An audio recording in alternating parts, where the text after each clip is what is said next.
কৃষ্ণনগর মালিপাড়ায় ১৫ নম্বর ওয়ার্ডের কাউন্সিলর তথা vice chairman Naresh দাসের উদ্যোগে এক রক্তদান শিবিরের আয়োজন করা হয়। একই সঙ্গে মাধ্যমিক ও উচ্চ মাধ্যমিকে ৫০ জন কৃতী পড়ুয়াকে সংবর্ধনাও দেওয়া হয়। এদিনের অনুষ্ঠানে উপস্থিত ছিলেন করিমপুরের বিধায়ক বিমলেন্দু বিশ্বাস, ভাইস চেয়ারম্যান নরেশ দাস, চিকিৎসক সুধাংশু শেখর জানা সহ একাধিক ব্যক্তিবর্গ।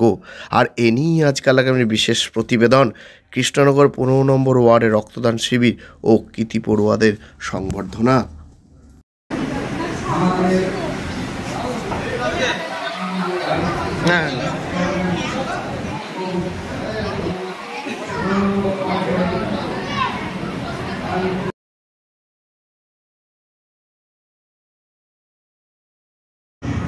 তফাৎ শুধু শীত দ্বারা, আর এই শীত দ্বারা সোজা করে যিনি স্বকীয় বৈশিষ্ট্যের ভাস্কর হয়ে প্রতিভার মহিষজ্যে মহিয়ান হয়ে আমাদের সামনে দাঁড়িয়ে আছেন, তিনি হলেন নরেশ চন্দ্র দাস মহাশয়।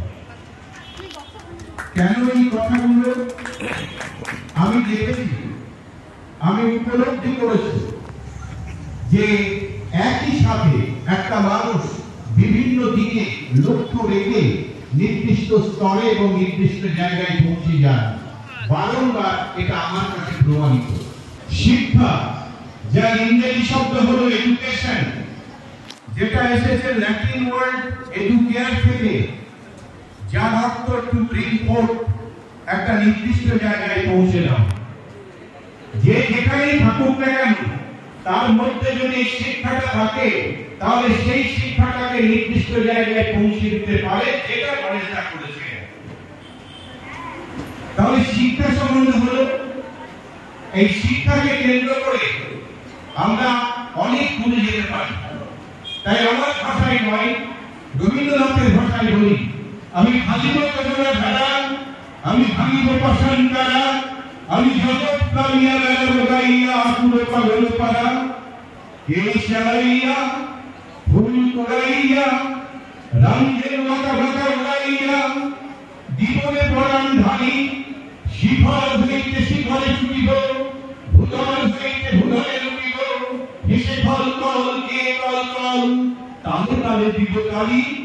আর মমতা বন্দ্যোপাধ্যায় নামটা আমার মুখে উচ্চারিত হয়েছে, তার সঙ্গে সঙ্গে আমরা নরেশদাকেও দেব হাততালি, একটু হাততালি করব। করোনাকালে আমাদের যেমন ক্ষতি হয়েছে, তেমন কিন্তু আমরা কিছু লাভবানও হয়েছি।